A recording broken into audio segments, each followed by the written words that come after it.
요한복음 4장 14절입니다. 같이 읽어보겠습니다. 내가 주는 물을 마시는 자는 영원히 목마르지 아니하리니 내가 주는 물은 그 속에서 영생하도록 솟아나는 샘물이 되리라. 아멘.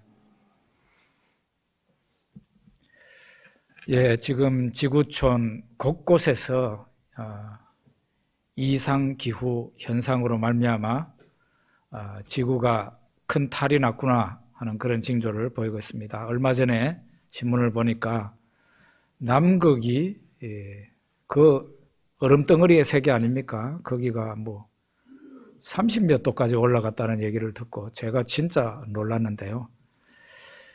중국 그 내몽고 사막이 점점 넓어져 가지고 지금 수도 베이징 가까이까지 사막이 확대되었습니다. 아프리카의 사하라 사막 우리 다 압니다. 사하라 사막도 점점 사막화 현상으로 인해서 아프리카 밑으로 계속 확대되고 있다고 들었습니다. 자, 이렇게 사막화 현상으로 말미암아 사람들 살 곳으로 점점 사막이 밀고 들어올 때 어떻게 해야 되는 거예요? 거기에 살고 있는 사람은? 이렇게 사막이 매해 농지를 침범하고 집 가까이로 오게 되면은 도망을 가야 됩니까? 아니면 바라보고 있어야 됩니까? 어떻게 해야 되는 거예요? 사하라 사막의 남쪽에 사는 사람들은 점점 자기들 있는 곳으로 사막이 점점 이제 확대되고 쳐들어오니까 누구가 시켰는지는 모르겠는데, 누구가 시작했는지는 모르겠는데 구덩이를 파기 시작했다고 그럽니다. 처음에는 작은 구덩이를 팠대요. 그냥 이렇게 파는 게 아니고 줄을 쫙 세워가지고 그래가지고 구덩이를 파기 시작했어요. 그 구덩이가 크게 깊지는 않아요. 그러다가 이제 점점 이제 큰 구덩이를 파기 시작했는데 반달 모양의 구덩이를 파가지고 이렇게 사진이 찍혀있는 것을 봤습니다. 놀랍게도 거기가 녹지가 되어 있었습니다. 구덩이를 팠을 뿐인데 사막이에요. 그 구덩이 판 곳이 사막이에요. 사막인데 구덩이를 팠더니 그 구덩이에 아무리 사막이라지만 극소량의 비는 내린답니다. 그 극소량의 비가 내려서 구덩이 안에 고이고 그걸 가지고 식수로 하고 나무도 키우고 곡식도 재배하고 해가지고 거대한 녹지가 되어 있는 그 사진을 제가 보고 정말 감동을 받았습니다. 구덩이 파는 일 쉽습니까? 어렵습니까? 사막에서 구덩이 파는 것이 어려운 일입니까? 쉬운 일입니까? 쉬운 일이에요. 그걸 어렵다고 그러면 안 되죠. 깊이 파는 것도 아니에요. 생각보다는 얕은 구덩이에요. 그 구덩이 파는 건 쉬운 일이에요. 그걸 어렵다고 그러면 세상에 어려운 거 뭘 하겠습니까? 그런데 그 쉬운 작업인데도 그 전까지는 그 누구도 생각하지 못했다가 누구가 시작을 했는지는 모르지만은 작은 구덩이를 파다가 이제 그 다음부터는 사람들이 함께 와가지고 큰 구덩이를 파는데 깊은 구덩이도 아니에요. 그 구덩이를 쫙 이렇게 일렬로 해가지고 굉장히 넓은 범위를 구덩이를 팠는데 구덩이마다 파란 이 식물들이 자라가지고 거대하게 녹지화됐더라고요. 녹지. 인생에 여러분이나 제가 다 살아가는 인생이 있는데 내가 살아가는 인생길이 막히고 비전이 잘 안 보이고 그거는 마치 사막이 내한테 밀려오는 거나 마찬가지인데 그때 어떻게 해야 되는 겁니까? 여러분과 제가 한계에 봉착하고 여기에서 이제 나는 그냥 비전 없는 사람으로 인생의 실패자가 되어서 낙오자가 되어서 내 인생 끝나는갑다. 그렇게 생각이 될 때 어떻게 해야 되는 거예요? 신세 한탄이나 하고 눈물이나 흘리고 술이나 찾고 그렇게 해야 됩니까? 그렇게 하면 진짜 인생 망합니다. 아무 일도 일어나지 않습니다. 아무 일도 안 일어납니다. 그때 우리는 하나님 앞에 나가서 기도해야 됩니다. 사하라 사막 그 남쪽에 사는 사람들이 이미 사막이 된 그 땅에 구덩이를 판 것처럼 내 인생에 희망이 잘 안 보일 때 하나님 앞에 기도하는 작업을 해야 된다는 거예요. 기도하는 거 어려워요? 쉬워요? 기도하는 걸 어렵다고 그러면 그 사람은 세상에 아무것도 못합니다. 기도는 아주 쉬운 겁니다. 그냥 하나님 앞에 말하면 됩니다. 아버지 하나님을 부르면서, 주 예수님을 부르면서 말씀을 드리면 그게 바로 기도예요. 어려운 일이 없어요.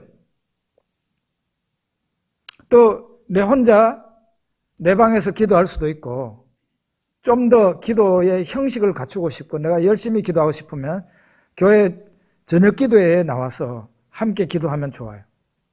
함께 기도하면 아무래도 기도에 탄력을 받게 되죠.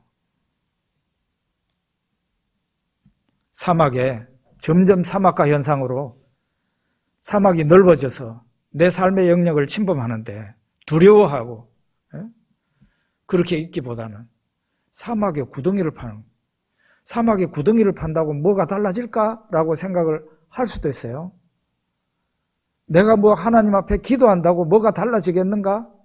기도 응답을 받지 못해 본 사람들은 그런 생각할 수 있어요. 내가 뭐 기도한다고 해서 뭐가 달라지겠나? 내가 교회를 다닌다고 해서 뭐가 달라지겠나? 뭐가 달라지다니요? 네, 달라집니다. 그 사막에도 극소량의 비는 내려서 거기 그 극소량의 비가 내릴 때 그 물이 딴 데로 들어가지 않고 내가 파놓은 그 구덩이에 물이 고이는, 물이 고이니까 그게 식수가 되기도 하고 나무를 심을 수도 있고 거기에다가 과일나무를 심을 수도 있고 농작물을 재배할 수도 있고 어마어마한 일이 일어나는 거예요. 내가 어려운 일을 만났을 때 뭐 신세한탄이나 하고 헬조선이라 그러면서 외국이나 나갈까 하는 생각이나 하고,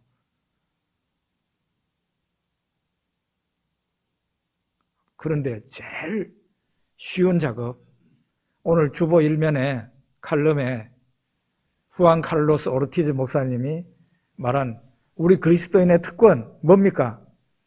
예수님이 십자가에서 죽으심으로 마련하신 그 특권, 하나님과 우리 사이에 통로가 생긴 거예요.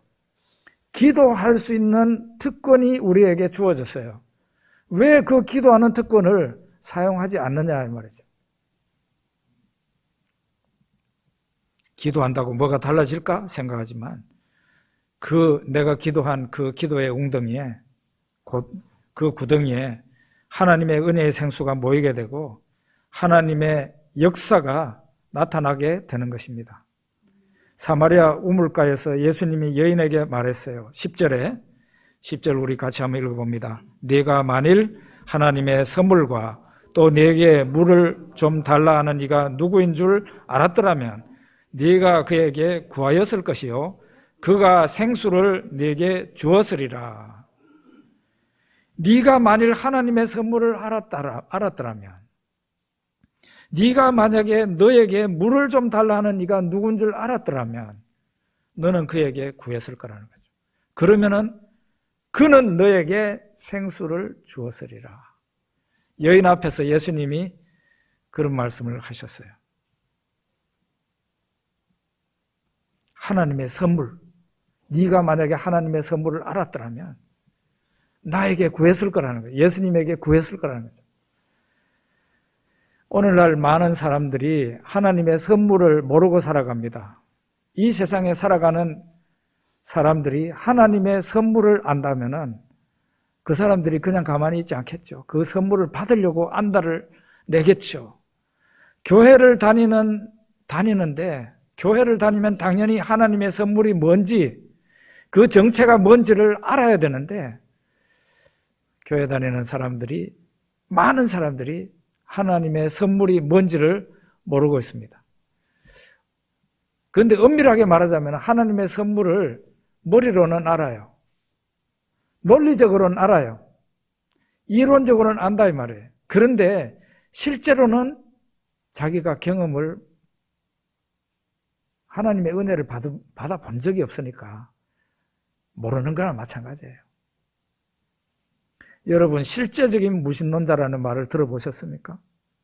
교회 다니는, 이거는 우리나라 책이 아니고 외국의 한 분이 쓰는 책인데, 교회 다니는 오늘날 현대 기독교인들 가운데 많은 사람들이 실제적인 무신론자라는 거예요. 그들은 예수님을 안다고 예수님을 믿고 있습니다. 교회를 다니고 있습니다. 그런데 실제적인 무신론자라는 거예요. 하나님의 은혜가 뭔지도 모르고 하나님의 능력을 체험해 보지도 못하고, 또 어려운 일이 오면은 불신자하고 똑같아. 해결 방법이 하나님 앞에 나가서 해결할 줄은 모르고 그냥 세상적인 방법만 찾다가 끝내버리는, 그러니까 실제적인 무신론자라는 거죠. 그 실제적인 무신론자가 우리일 수도 있다는 걸 우리가 생각해야 됩니다. 하나님의 선물은 성령의 생수입니다. 이 성령의 생수를 예수님이 주신다 그랬어요. 14절 우리 같이 읽어봅시다. 14절 내가 주는 물을 마시는 자는 영원히 목마르지 아니하리니 내가 주는 물은 그 속에서 영생하도록 솟아나는 샘물이 되리라. 예수님께서는 여기에서 좀 더 구체적으로 하나님의 선물을 말하고 있습니다. 이 하나님의 선물은 예수님이 주는 물이라고 나와 있어요. 그런데 이 물을 한번 받아 마시면 영원히 목마르지 않는데요. 지금 사마리아 우물가에서 그 얘기를 하고 있는 겁니다. 그 우물은 어떤 우물이에요? 야곱의 우물이라고 하는 그 우물인데 사마리아 여자가 목을 달고 있는 그 우물이에요. 그 우물은 한번 마셔도 또 조금만 있으면 또 목이 가라하게 되거든요. 그러면 또 그 물을 마셔야 돼요. 그런데 예수님이 주시는 물은, 하나님의 선물로 주시는 물은 한 번 받아 마시면 이게 영원히 목마르지 않는데요. 여기에다가 하나 더 보태서 말씀하시는데요. 내가 주는 물은 그 속에서 영생하도록 솟아나는 샘물이 되리라. 그 속에서 영생하도록 솟아나는 샘물이 되리라. 그 속에서가 뭘까요?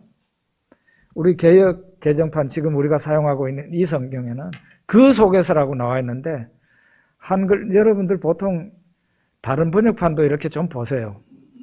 다른 한글로 된 다른 번역판을 보면은 그 사람 속에서라고 대부분 다 번역이 되어 있습니다. 그 사람 속에서, 예수 믿는 그 사람 속에서. 이게 물이, 우리가 마시는 물은 바깥에서 우리 몸 안으로 들어가지만 예수님이 주시는 물은 사람 속에서, 사람의 그 영혼 속에서 흘러나오는 물이에요. 놀랍지 않습니까? 샘이 어디에 있어요? 그 사람 속에 있어요. 성령의 샘이 예수 믿는 그 사람 속에 생기는 거예요. 거기에서 많은 양의 성령의 물이, 성령의 강수가 흘러나오는 거죠. 이런 것을 경험하고 싶지 않습니까? 왜 인생이 피곤하죠? 왜 인생 살다가 낙심하죠? 하나님의 은혜를 받아버리면은 낙심하는 일도 없고 인생이 힘들지도 않아요. 인생이 즐겁게 되죠. 내한테 하나님의 은혜가 고갈됐기 때문에 내 힘으로 인생을 살다가 보니까 내 인생이 피곤하고 낭망하게 되고 비전이 안 보이고 그러는 거 아니겠습니까?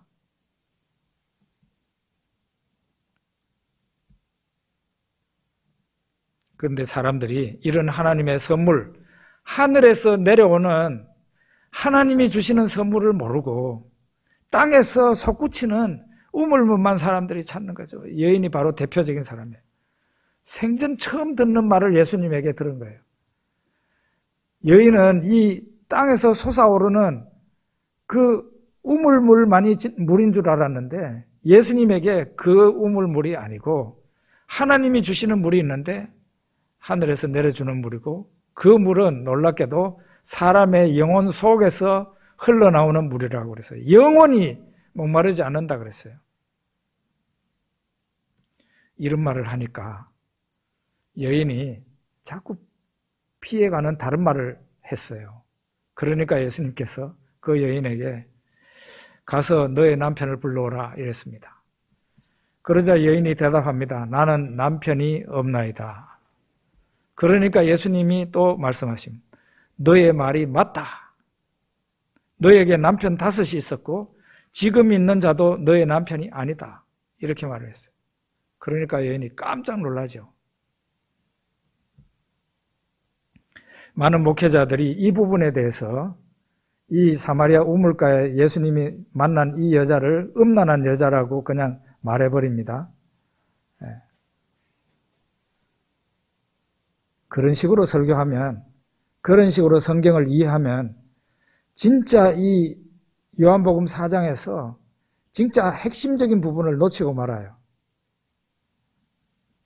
여러 남자하고 결혼했다고 꼭 음란한 여자입니까? 그렇지 않아요. 이 여자, 그러면은 예수님을 만난 이 여자의 진짜 문제는 뭘까요? 진짜 문제는 뭘까요? 음란이 아니고, 이 본문이 얘기하는 음란이 아니고, 이 여자는 자기 인생을 자기가 주도적으로 책임을 지고, 자기 인생을 자기가 책임을 지고 살아가야 되는 게 사람인데 그게 정상적인 사람이죠. 그런데 이 여인은 어떤 사람인가 하면은 다른 사람의 등에 올라타서 인생을 살아가려고 하는 사람이에요.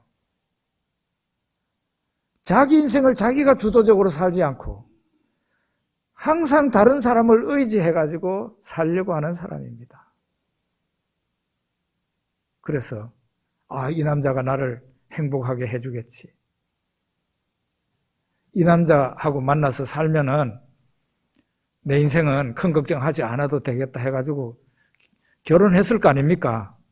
그런데 딱 살아보고 얼마 안 돼가지고 이 여인이 깨달은 거예요. 이 남자가 나의 진정한 의지가 되지 못한다는 거예요. 실망을 하게 됩니다. 이 여인이 지금 6번째 남자를 만났으니까 실망도 빨리 한 거예요. 이 남자가 나에게 행복을 가져다 주는 것도 아니고 이 남자가 나에게 진정한 내가 의지할 수 있는 사람이 못 되는구나. 그러니까 대번에 실망해버리고 그 남자와 헤어졌어요.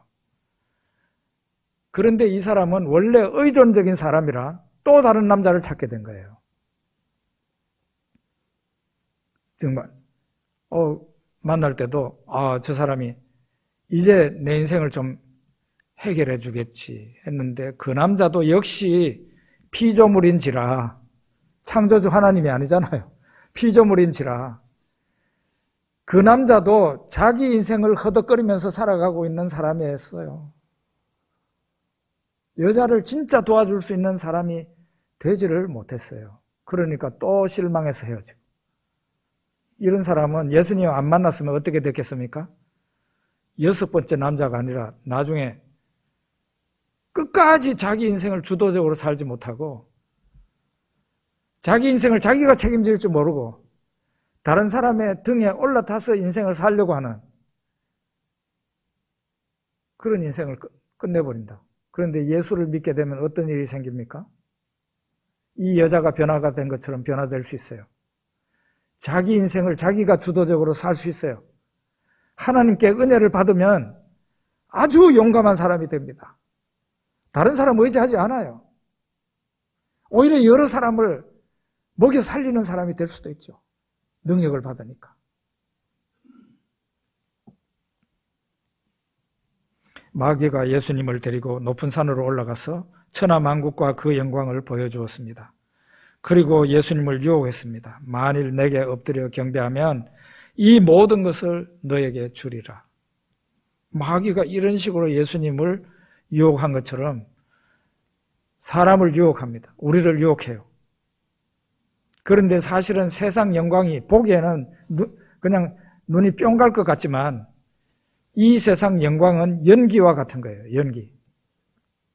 잠시 황홀하지만 사람을 파멸에 빠뜨리는 것입니다. 사람을 허무하게 만드는 거예요. 세상 영광을 다 누려본 사람이 있잖아요. 구약의 솔로몬. 솔로몬은 이 세상의 그 어떤 사람보다도 세상 영광의 영광을 다 맛보고 가져보고 그렇게 했던 사람이에요. 솔로몬은 무역로를 장악해가지고 이집트와 아시아를 오고 가는 무역로를 장악해서 어마어마한 세금을 걷어들여서 이 솔로몬 시대에는 은을 귀하게 생각 안 했더라고요. 전부 다 금이면은 금으로 살았지 은으로는 별로 안 살았다니. 그만큼 부유한 생활을 했고 화려한 왕궁을 짓고 솔로몬의 아내와 첩이 1000명이 넘었다 그랬죠. 세상에 예쁜 사람은 다 솔로몬한테 다 갔습니다. 그래도 행복하지 않았어요. 네? 행복하지 않았어요. 1000명의 여자하고 번갈아 가면서 잠을 자도 행복하지 않았어요.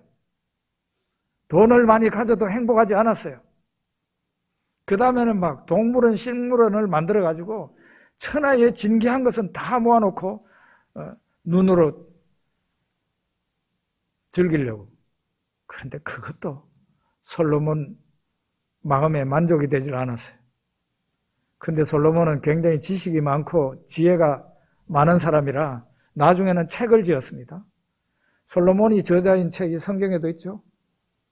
잠언과 전도서. 이게 솔로몬이 저자예요. 그 이외에도 많은 책을 지었는데 해보니까 그게 만족이 아니라 헛되고 헛되며 헛되고 헛되니 모든 것이 헛되더라.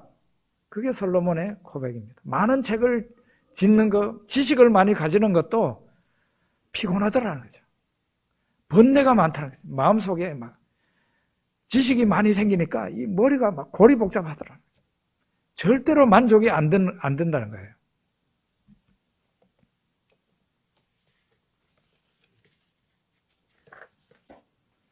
이렇게 이 땅에서 있는 걸로 어떤 하나님의 피조물로 사람이 만족을 얻으려고 하고 여기에서 에너지를 얻으려고 하면 그 사람은 솔로몬 같이 됩니다.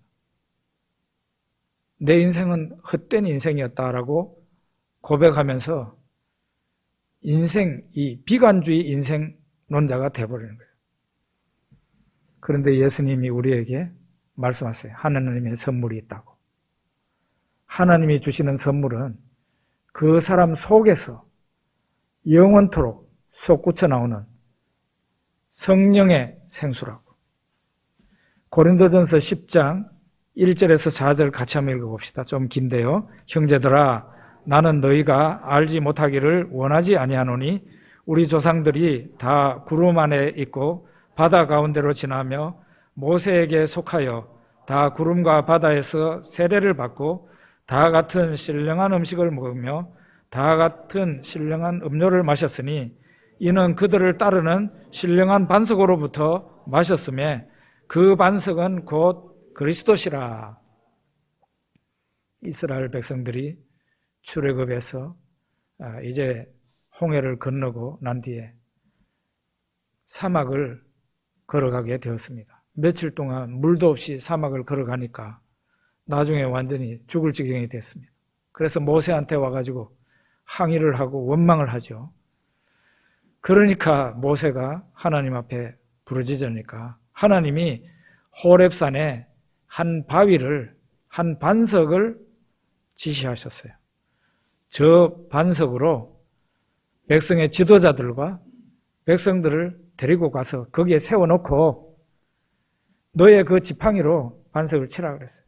그러면은 반석에서 물이 나와서 너희들이 다 마실 수 있다고.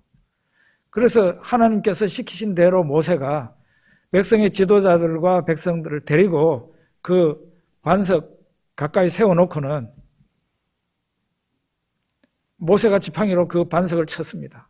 그러자 이 반석이 쪼개지면서 깨지면서 그 반석 속에서 물이 흘러나왔다 그랬어요. 그래서 백성들도 마시고 짐승들도 마실 수 있었다 그랬어요.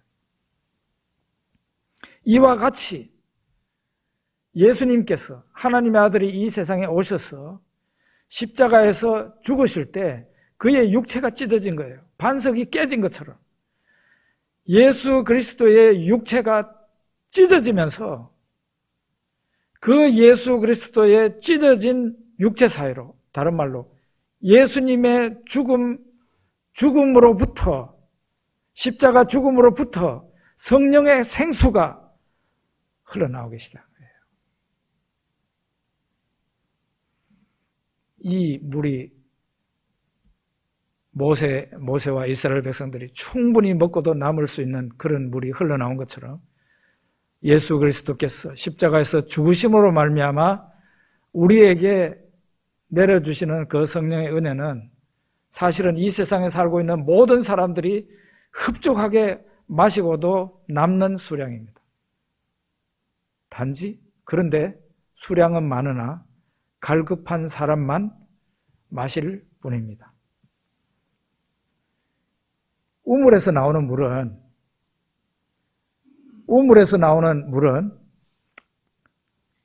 자기가 그다지 갈급하지 않은데도 마실 수 있어요. 이 물은 맛이 좋은가 한번 마셔볼까 해가지고 마실 수도 있습니다. 그런데 예수님이 주시는 성령의 생수는 갈급한 사람만이 마십니다. 갈급하지 않은 사람은 어떤 사람이겠어요? 갈급하지 않은 사람은 성령의 생수를 받아 마시면 좋고 안 받아 마셔도 이런 생각을 갖고 있는 사람이 있는데 그런 사람은 갈급하지 않은 사람이에요. 그런 사람은 이 성령의 생수를 주시는 분은 예수님인데 안 줘요, 그런 사람한테. 우리가 예배 드리다가 은혜를 받습니다. 그런데 은혜 받는 사람은 정해져 있어요.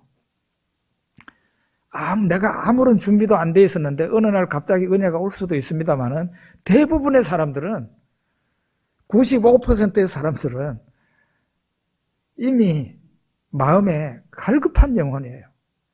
갈급한 영혼이니까 목사가 별로 은혜스러운 설교를 안 해도 그 사람은 은혜를 받는 거예요. 예?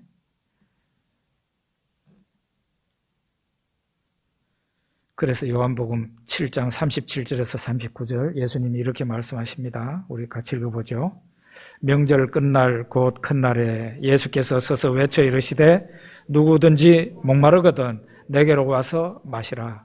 나를 믿는 자는 성경의 이름과 같이 그 배에서 생수의 강이 흘러나오리라 하시니 이는 그를 믿는 자들이 받을 성령을 가리켜 말씀하신 것이라.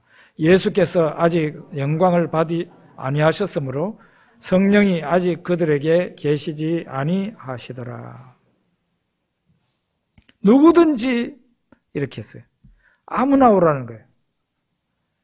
아무나 오라. 예수님의 무제한 초청이에요. 목마르거든 했어요. 이거는 목말라야 돼요. 그냥 샘물이 아니고 예수님이 주시는 성령의 은혜, 하나님의 선물, 이거는 목마른 사람만 받게 됐어요. 목이 말라야 돼. 갈급해야 돼.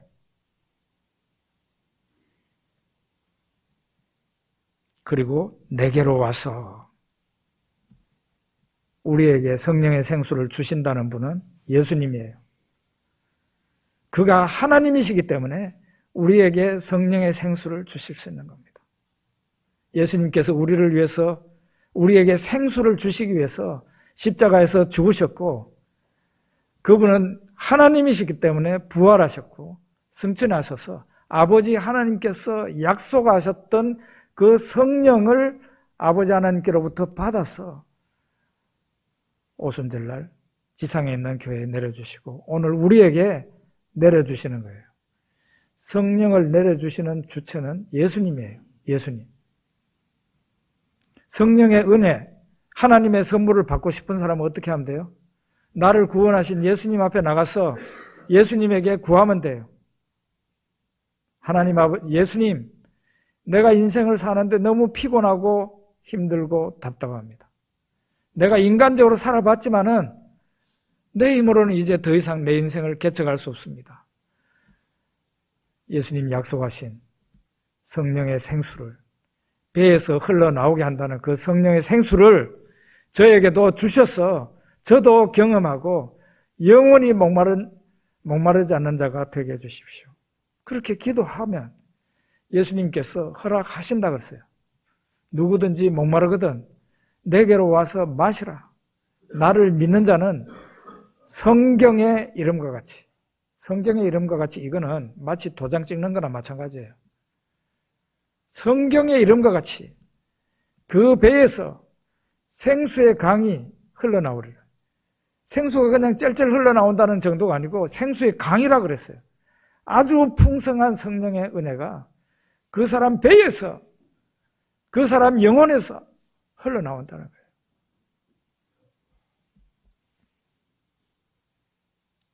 우리는 이제 평일날 저녁 기도회 때 이런 은혜를 좀 받아야 되겠다 그렇게 생각하고 지난주부터 기도회를 정말 갈망하는 기도회로 바꾸었어요. 찬송도 더 많이 부르고 제 목소리 톤도 좀 달라졌어요. 그리고 기도하고 난 뒤에 저도 막 소리 내서 기도하기 시작했어요. 여러분도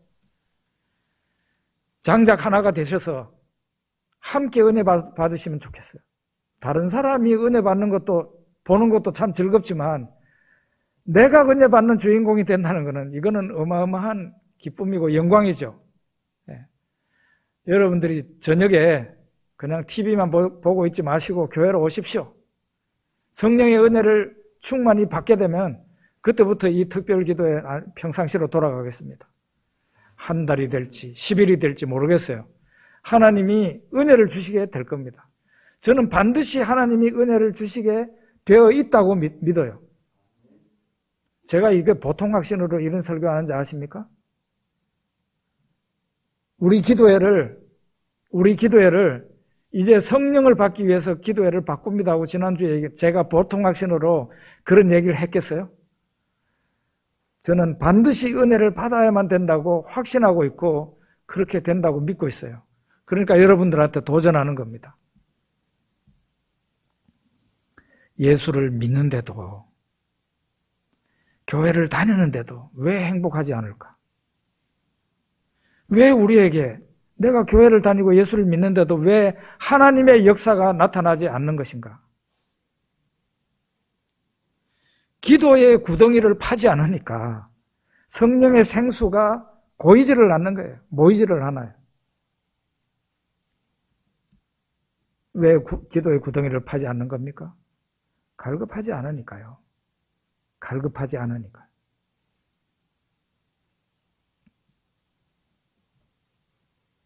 이제부터는 기도의 구덩이를 파면 좋겠어요. 세상에 이거보다 더 쉬운 일은 없습니다. 에? 어디 높은 산에 올라갔다가 내려오라고 하는 것도 아니고 공동묘지에 갔다가 오라는 것도 아니고 돈을 막 1억 원 헌금하라는 것도 아니고 그것도 남을 위해서가 아니고 나를 위해서 기도의 구덩이를 파는데 뭐 그거보다 더 쉬운 게 뭐가 있어요? 이것보다도 못하는 사람이 있으면 이 자기 자신을 위한 기도 구덩이도 못 파는 사람이 있으면 그 사람은 좀 속된 말로 빨리 죽어야 돼요. 뭐 하려고 인생을 사는 겁니까? 왜 인생을 사는 거예요? 자기 자신을 위해서 기도도 못하는 사람이.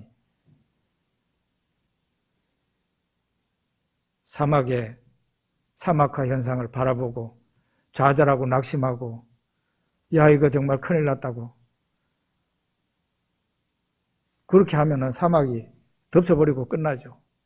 그런데 이미 사막화된 그곳에 작은 구덩이를 파고 또 큰 구덩이를 파고 했더니 거기에 극소량의 비가 내릴 때 물이 고이고 사막이 녹지가 됐어요. 어마어마한 거대한 녹지가 됐더라고요. 사진을 보니까. 우리 역시 마찬가지예요.